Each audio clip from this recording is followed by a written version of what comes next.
Hello, lovelies. It is Kate here from Hello Funnels, and welcome back to the Doing It Online podcast. Today's episode, we're actually going to be deep diving into a question that at least 3 clients have asked me in the last couple of weeks. So I figured if they're asking, you're probably asking. I wanted to kind of walk you through how I coached them, and hopefully that can help you to figure this out and get yourself unstuck as well. So the big question that everyone seems to be pondering at the moment is, when you have gone out there and you've created an offer and you've launched it to the world and it's had lackluster results and you're now coming back and you're questioning everything, is how to know whether or not you have the wrong offer or the wrong audience. Because this is something I hear a lot, again, from clients, and they're like, I've just built a list of freebie seekers, or I've created this list and they're all too beginner, they're not going to want what I want to sell, or I've changed my topic slightly and so this list is dead. So there seems to be this innate little impulse that we have when things haven't gone exactly to plan, whether it's the first time or maybe it's after multiple times, to do something big and brash and to like burn it all down. They want to delete the list, start again, right? So before you go and delete your email list, before you delete your offer or your product and start from scratch, let's take a step back, take a deep breath, and let's walk through a few questions that you can ask yourself to help you to uncover whether you have built a list and an audience of the wrong people, or whether or not you've just created the wrong offer for those people. So I'm going to just skip to the end quickly here and then backtrack, because to be honest, for most people and most people I work with, it's actually a combination of both. And I want to give you a bit of a real world example again, so you can see how this looks inside a real business. And then I'm going to walk you through the process to be able to identify this for yourself. So one of our clients years ago, and again, if you've been following me for a while, excuse me, because you've probably heard this story before, but it is just one of the clearest examples I've ever seen of this issue and how beautifully it was solved as well. So they had a successful consulting business, one-to-one, right? But their calendar was full. They wanted to create something more leveraged. So someone told them that they had to have a high ticket offer. So they went and created this high ticket coaching package, which was, I think, 6 to 10 1-hour coaching sessions with them, above $5,000 anyway. So it was a big investment of money and time. Someone had also told them, again, not rightly or wrongly, that they would have to do sales calls to sell this package. And sales calls, they were not their favorite. They weren't necessarily great at doing them.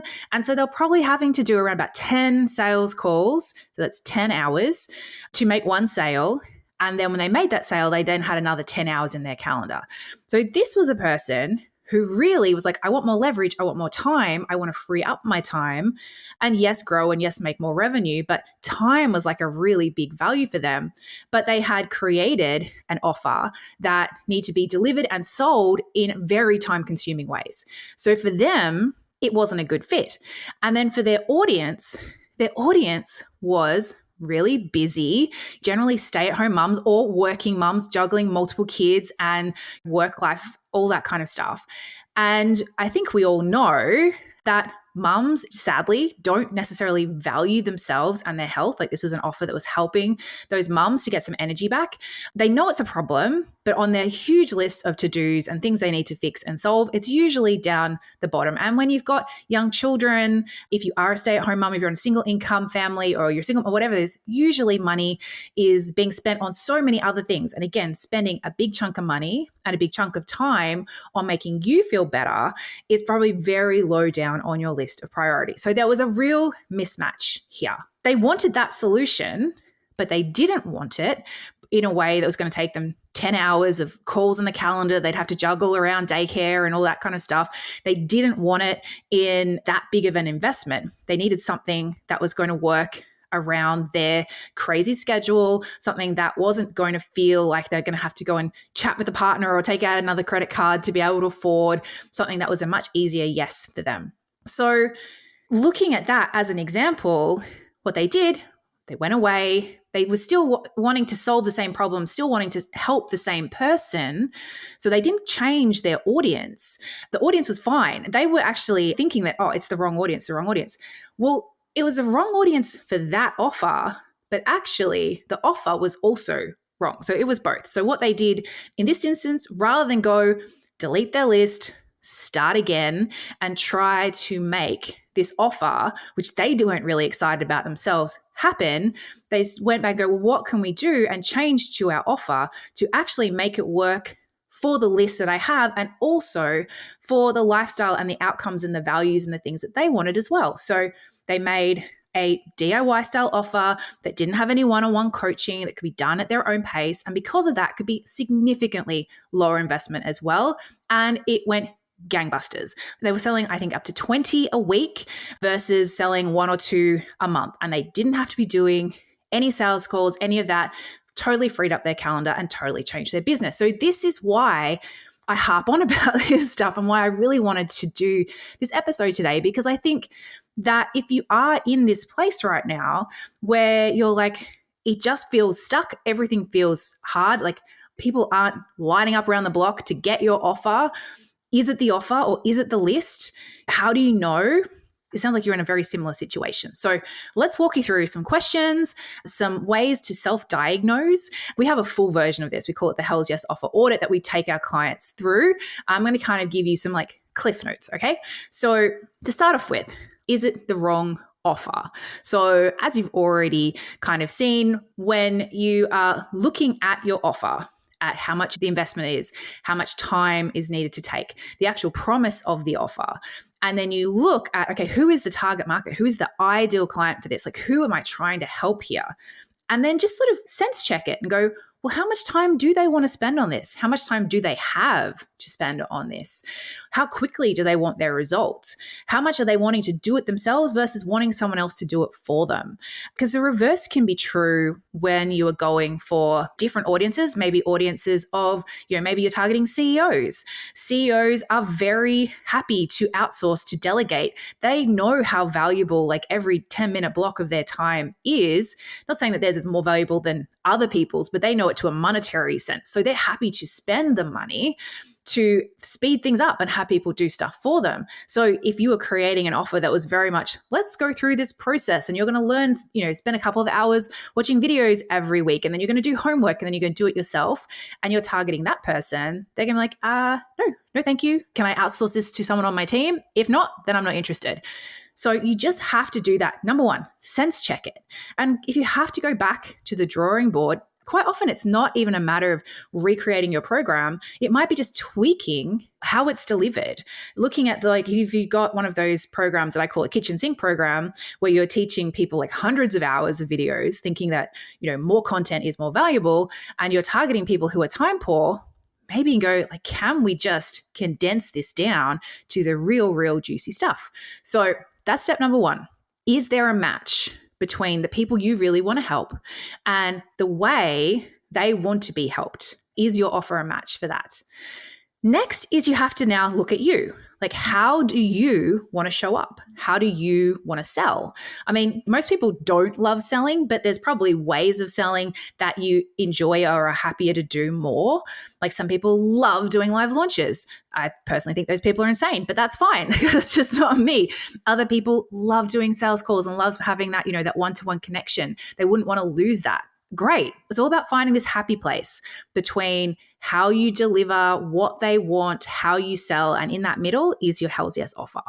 So make sure now, next step is, what are you wanting this program to do for you? Are you wanting it to give you more time? Are you wanting it to be something that's easy to sell? Are you wanting it to allow you to work with people more deeply? Are you wanting it to allow you to create bigger impact? Like, again, does it fit? Does it make sense?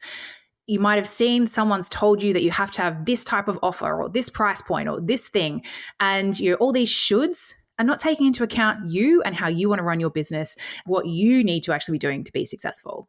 Next little sort of symptom that it might be the wrong offer, not the wrong list, is when you do have some kind of engagement activity. So whether it's you've done a workshop or you've done a webinar or you've done a challenge or you just did some related content, you got good engagement. People they were reading it, they were clicking it, they were taking part, they were doing all the things, but they weren't buying. that would seem that the promise is good, the topic you're talking about is good, but the offer, the way that it's structured, whether that's the pricing, whether that's the delivery, or whether it's just any kind of perceived investment from that person, is not matching up with how much they value solving that problem. So that's definitely a clear sign that it's not the list. The list are hanging out and like, this is great. I love this. I'm all for this, but I don't want that. So that's another kind of clear sign that your list is good, offer not so much. And the final thing that I think is really important, again, it's another one that comes from inside, is do you actually believe in your offer? Do you believe your offer is going to do and does do what it says it's going to do? If you don't, if this is something that you're feeling like, you're faking it till you make it kind of thing, and there's always, a certain aspect of that when you're getting started, again, you might want to relook at that offer and think about like, what can I offer? What can I promise that I know I can help people with, that I know is going to be the outcome? If you're kind of feeling like, oh, I feel like I'm lying to people, I feel like I've got to kind of like pretend that it's better than it is to get people to buy, that's a clear indicator that your offer needs some work. It needs some attention. It needs some fixing. Okay, next, wrong audience. How do you know if it is the flip side? If actually you have, through various strategies, like for example, a strategy that I both love and loathe is doing any kind of giveaway. So you can run big giveaways, big competitions, and you'll traditionally get a huge influx of new leads, new subscribers on your list. However, the quality of those subscribers is pretty poor. Maybe you've been doing lots of things like that. You've got this big list. These are all people who are coming in because they wanted to get the free iPad that you were giving away, and they've got very little interest in you and what you're doing. So how do we know that this is the case? So one of the number one things I look for is your email open rates and your click-through rates. If your open rates are terrible, so if they are like, I'd say 18% or lower, particularly for a list that you've actually been communicating with regularly, and it's always been like that. It's not like maybe something weird's happened with your email service and their deliverability's gone bad. If your open rates are bad, it just shows that people are not engaging. If you're doing any kind of live webinar, you're creating a challenge and people aren't engaging, they're not signing up, they're not jumping in, that kind of sounds like, yes, that list, that group of people, they're not particularly interested or excited in the topic and the thing that you're helping them with. Another clear indicator is when people do buy, you get a lot of refunds and also a lot of customer service issues. Again, if there is a mismatch with the audience and they're coming in and this is not what's actually going to be a good fit for them for how to deliver and how to get the right outcome, there's going to be a lot of complaining. So, and if you're finding that they're spending a lot of time putting out fires, having people whinging about general things about your program, firstly, make sure that there isn't actually an issue with your program. Listen to when people complain and try and solve it. But if it's just a more general vibe, you're like, oh, these people, they come in here and they seem to want the world. They've only paid $27. Like, why are they being so demanding? Again, this could be this is the wrong audience for you, for how you want to show up, for how you want to deliver, how you want to have an impact. That's fine. And if it is the wrong audience, I'm not saying you go and delete your list. Also, by the way, that's not what I'm saying here. Okay. And then the final indicator, it is the wrong audience, which sucks. And if this is the case, I'm sorry, I know this is a hard thing to hear, is when they seem to get mad at you for selling. And this is something that used to be really common, like back in a previous life when I helped coaching bloggers. It was really quite common for when people had built this audience and this list of giving everything away for free, just giving so much value. And they built this great audience. People loved them. But then the second they were like, hey guys, this isn't a charity, I'm going to create something that you're going to actually have to pay for, the backlash was crazy. Like people would be like, how dare you? When really it's like, how dare I actually earn a living from all this time and effort and knowledge that I have that I've been giving with you for free for so long? So again, if that is happening, yes, it could mean that you have, I'll say, the wrong audience, or that there is a good number of people in your audience who are wrong. So what do you do, guys, if this is the case? If you either have the wrong offer or the wrong audience, or what is most common, a mix of both? Well, first of all is you want to diagnose, figure out where is the biggest hole here. And then secondly, now you're going to have to test. Now you're actually going to have to make some changes, put it out to the world and see. So before you burn everything down, before you delete your list, let's test. Usually it is easier to tweak your offer then to tweak your audience. Growing an audience is something that takes time. It takes usually money invested if you're wanting to speed it up. So we're not wanting to burn that down. So if you're like, I'm definitely here, it's definitely one or the other, the first thing I would do is see is, can you tweak your offer to make it a better fit for that audience? That would be the easiest thing to do.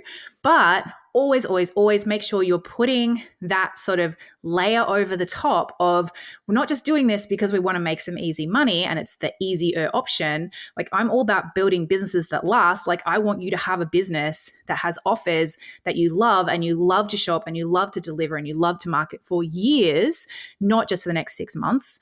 Yes, it's normally the easier one, but you got to make sure that it still fits in with you. It's still sitting in alignment with you, with how you want to show up, with how you want to deliver. So that would be sort of my first 2 steps is like, number 1 is look at your offer. Can you fix this offer or change this offer so that it better suits your audience that you do have?